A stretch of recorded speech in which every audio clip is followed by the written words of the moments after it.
sifat wajib Allah dalam sifat nafsiyah itu kan wujud, ada, bahwa Allah itu ada. Nah, dalam kalimat ini la maujuda illallah, tidak ada yang maujud kecuali Allah. Itu maksudnya apa?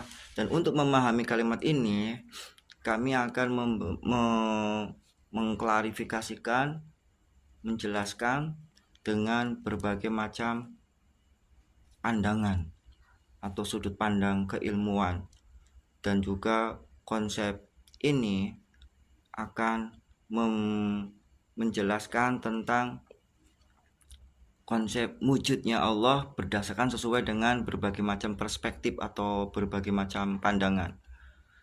Nah, pandangan yang pertama dalam mengkaji kalimat tersebut atau konsep tersebut, la maujuda illallah, tidak ada yang maujud kecuali Allah, yaitu menggunakan dalil akli.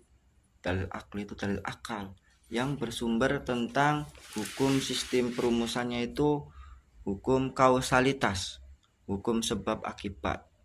Dan yang kedua hukum filosofi, hukum pencarian suatu kebenaran sampai ke akar-akarnya. Nah, untuk hukum kausalitas itu hukum sebab akibat. Segala sesuatu yang ada pasti ada yang mengadakan. Itu rumusan pertamanya. Sesuatu yang ada pasti ada yang mengadakan.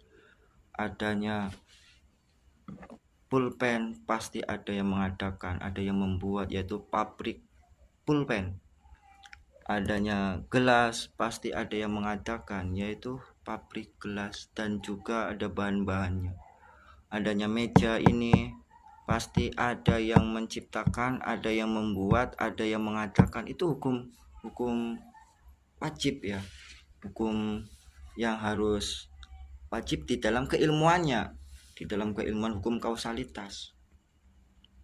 Nah, sekarang hukum filosofi mencari suatu kebenaran sampai ke akar-akarnya dengan akal, yaitu contohnya itu adalah meja ini. Meja ini tidak mungkin ada dengan sendirinya, pasti ada yang membuat. Yang membuat manusia, bahannya dari kayu dan dengan menggunakan alat-alatnya. Oke. Dari ketiga unsur itu, manusia, alat, dan kayu. Kayu itu terbuat diambil dari pohon. Pohon bersumber daripada tanah. Tanah, siapa yang menciptakan tanah? Siapa yang menumbuh